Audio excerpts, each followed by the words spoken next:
We're in on Diggs tonight. Now, this is over at Fanatics at minus 125, so maybe not the greatest odds, but every damn yard counts now. And 45.5, I feel extremely good about it, even though Tom Brawley scared me just a little bit with his concerns on Stefon Diggs. But I'm not sure if he realizes, how low this number is. Opta AI, by the way, projected 65.5. Now, other books have this higher at like 50.5. So that's this pretty significant difference here. But I'd still look to play it. Monday night game, as we just mentioned, you got to bring your A game to impress Cardi B. That's number one. But good schematic matchup. Giants use the second highest rate of man coverage. That's in their DNA. I mean, they're getting their top cornerback, Paulson Adebo, so I'd imagine they'll stick with that. So it's not a great matchup, but schematically it is. Stefon Diggs averages 2.68 yards per route run with a very healthy 0.29 targets per route run on 82 routes against man. Also a good matchup by the numbers in terms of where he lines up. New York gives up the 9th most yards per route run and the 8th most receiving yards per game to slot receivers. Last week, Amon-Ra in this spot crushed with 9 grabs for $149 and a touchdown. So do love Stefon Diggs. We are in on DeMario Douglas. Over 14.5 is the number I saw on DraftKings a few hours ago when I sent that on over as an official pick. As Tom Brawley mentioned, he's one of the best receivers against man coverage in the world right now. 4.85 yards per route run with a 28% target rate against man coverage. Opta AI agrees with that assessment, by the way. They're way over 29.8. That's a 15-yard margin. It's pretty damn good.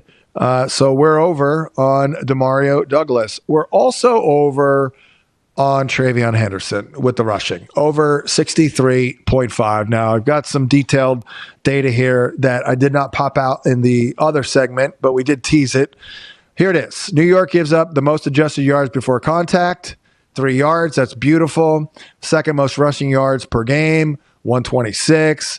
13th most receiving yards per game to running backs. So it's an ideal spot. Another explosive running back last week, Jahmyr Gibbs. What did he do? Well, he got him for 219 rushing yards and 2 touchdowns. Also caught 11 balls for 45. Unbelievable. He did TreVeyon, remained the number one, the RB1, even with Ramondre back. He led Ramondre last week in snap share, 64-31, carry share, 58-19, and route share at 51-23. Here it is. The Giants have given up the most rushing yards per game, 157. Some of that is quarterbacks, still giving up the most rushing yards per game to running backs. They have given up the most yards on explosive runs at 835. They have given up the highest explosive run percentage in the league. 62.7% of Henderson's runs are on man gap concepts. New York is absolutely craptastic on those concepts. They give up 7.1 yards per carry with the highest success rate in the league. Now, Henderson is only at 4.1 only on those concept runs compared to over 5 in the zones, but it's still an excellent matchup. And they've been bad against all runs, have the Giants. So TreVeyon Henderson, feel good about that. We talked about Tyrone Tracy. We're going to go over the receiving yards there. I mean, the guy is a former wide receiver, and they do give up the 12th most receiving yards per game to running backs. Tracy was very dangerous in the running game last week. He caught 3 balls for 68, including that 40-yarder catch and run. Just give me one of those, and we'll just cut the yardage in half, and we win. He still is over Devin Singletary in everything, including route share, which is the most important one for this prop. 64% to 10%. They don't really throw the ball to Singletary all that much. Watch them throw him 4 balls tonight, but they generally don't. Again, Tracy is a former wide receiver, so he's a good receiver. So playing from behind, dump offs, as Tom Brawley stated, maybe Jaxson Dart doesn't run as much, and maybe in lieu of taking off and run, you dump it off, because that's really the final progression for a quarterback. It's either You've gone through your progressions. Nobody's open. You got two options. You're either going to tuck it and run or you're going to check it down, basically. So guys like Justin Fields, they don't check it down. They tuck it and run. But maybe with, the coaching that he's received, and, we want you to be a little more judicious, you check it down just a little bit. That all said, I'm still in on Jaxson Dart over the rushing prop because I do believe it's in his DNA, and I do believe that he can't help himself. And I also believe that it's a good situation to do it.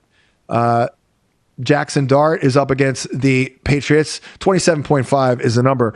And they do play a good amount of man coverage. And certainly that's what you're looking for. They give up the 12th fewest rushing yards per game to quarterbacks, which sounds bad.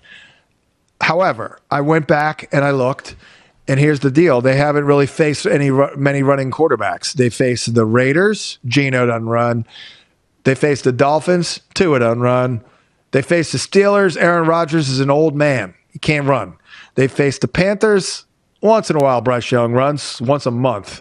Then they faced the Bills. Josh Allen had 9 carries for 43 in that game. Faced the Saints. I think that was Shuck that week. Maybe, I can't even remember. They faced the Titans. Cam Ward doesn't run, although he did a little bit 2 weeks ago. They faced the Browns. They don't run. They faced the Bucks. Baker wasn't running. This is 3 weeks ago. Then they did face the Jets, that game 3 weeks ago. What happened there? We played the Justin Fields over. That was an easy win. It won in the first quarter, I believe. He had 11 carries for 67. So I do think he'll run in this game. Next up, Wan'Dale Robinson. How could you not like Wan'Dale? He's unbelievable. Good schematic matchup. 2.13 yards per route run. 0.24 targets per route run against cover 3 and cover 1. And New England also gives up the 9th most scheduled adjusted fantasy points per game into slot receivers over the last 5 weeks. Should throw it a lot. Wan'Dale is pretty much uncoverable these days. If I said that and we lost, and we lose, it'll be just because I just called him uncoverable. I just maybe jinxed myself, but I doubt it because Wan'Dale's good and he's all over the place and he is kind of unstoppable. 58.5 is a very doable number. Last but not least, I got to take some unders here. Opta AI disagrees. 49.9 for Hunter Henry. The line is 38.5. I'm going to go under. Last week was great. This is not a good spot. They run a lot of man. He averages a week of 1.52 yards per route run against man. They also have been stingy against tight ends all year, giving up the 8th fewest receiving yards per game. And, of course, Austin Hooper lingers. So I don't have a lot of time to explain away the Monday Night Special, but we've already discussed it. We're going for it. We're going for the gusto with DeMario Douglas, who is outstanding against man coverage. He's got a bunch of chunk play receptions this year.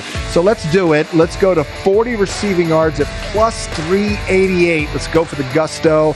May the fantasy gods and the NFL gods be with you. Good luck with the plays. We'll catch you mañana. Thanks for watching, but don't let the betting insights end here. If you want an extra edge this football season, you can get a month of VSiN Pro right now, absolutely free. That means access to our betting insights, analysis, and tools like our betting splits at zero cost to you. Click the link in the description to sign up.